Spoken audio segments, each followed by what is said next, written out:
가래 끓는 어르신을 봐도 석션을 시행할 수 없습니다. 지난번에 없던 욕창이 발생되어 있고 어르신 댁에 갈 때 한쪽 눈을 감고 갈 수도 없고 본의 아니게 위법을 하게 되는 일들이 생길 수밖에 없습니다. 방문간호를 이용하는 어르신들의 대부분은 노인장기 요양 와상 및 준화상 어르신들입니다. 거동이 어려워서 어지간해서는 병원 진료를 보러 가기가 어려워요. 엘리베이터 없는 2층 이상에서 거주하는 분들도 많고 일부 어르신들은 임종을 집에서 맡고자 하는 보호자들도 있죠. 그렇다 하더라도 기본적인 건강관리는 방문간호에서 필수라고 생각되지만 방문간호지시서에 언급되어 있지 않은 부분은 간호사가 임의로 시행할 수 없어요.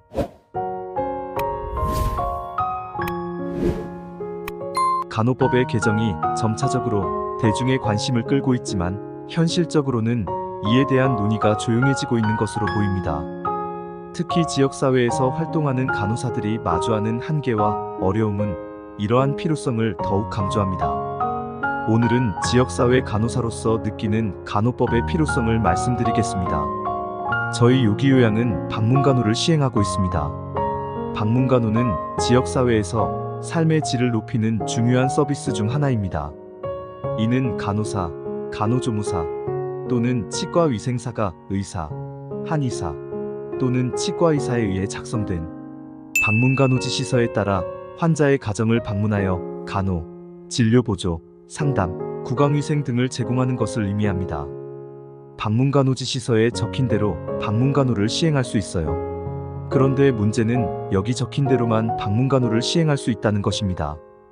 방문간호지시서는 병원에서 진료를 볼 때는 사용되지 않고 방문간호에서만 사용되다 보니 평생에 걸쳐 방문간호지시서를 한 번도 작성해보지 않은 의사도 많습니다.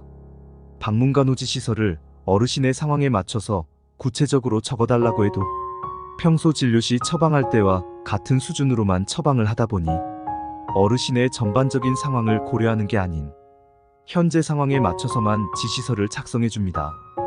여러 변수에서 그런 상황을 대처할 수 있는 방법이 없어요. 간호사는 의사의 처방이 없다면 가래 끓는 어르신을 봐도 석션을 시행할 수 없습니다. 현실적으로 어르신 댁에 갔을 때 지난번에 없던 욕창이 발생되어 있고 가래가 그렁거려서 석션을 시행하지 않고 지켜보자니 어르신 댁에 갈 때 한쪽 눈을 감고 갈 수도 없고 본의 아니게 위법을 하게 되는 일들이 생길 수밖에 없습니다. 이렇게 방문간호를 이용하는 어르신들의 대부분은 노인장기 요양 12등급의 와상 및 준화상 어르신들입니다. 거동이 어려워서 어지간해서는 병원 진료를 보러 가기가 어려워요. 엘리베이터 없는 2층 이상에서 거주하는 분들도 많고 일부 어르신들은 임종을 집에서 맡고자 하는 보호자들도 있죠. 그렇다 하더라도 기본적인 건강관리는 방문간호에서 필수라고 생각되지만 방문간호지시서에 언급되어 있지 않은 부분은 간호사가 임의로 시행할 수 없어요. 병원에서는 누락된 부분이 있으면 주치의 등을 통해서 처방을 받을 수 있지만 의사를 만나기 어려운 지역사회에서는 여간 어려운 게 아닙니다. 그래서 방문간호지시서를 발급받을 때 가능한 어르신에 해당되는 모든 내용을 다 받아달라고 어르신이나 보호자에게 얘기하긴 하지만 실제 저희 어르신이 받아온 방문간호지시서입니다. 당뇨가 있어도 혈당 검사에 대한 내용도 없고 3등급 이상의 컨디션이어서 관절 구축 우려가 있음에도 불구하고 운동이나 욕창 예방, 상처 드레싱에 대한 언급은 전혀 없습니다. 배뇨 관리에 체크는 되어 있지만 튜브 사이즈도 교체 주기도 언급이 없죠. 만약 어르신이 혈뇨나 기타 부유물로 인해서 튜브의 긁기를 변경해야 될 때도 이미 변경이 불가해요. 인근 병원이라면 문의해서 구두로라도 내용을 추가로 받을 수 있어요. 하지만 대형 병원에서 받은 방문간호지시서라면 전화 연결도 어렵고 현실적으로 방문간호지시서의 내용 수정 자체가 어렵다고 볼 수 있어요. 그러면 방문간호지시서 기록이 미비하거나 추가로 받고 싶은 방문간호 부분은 전혀 받을 수가 없는 거죠. 일부는 그렇습니다. 그렇게 필요하면 응급실을 가지 그러냐고요.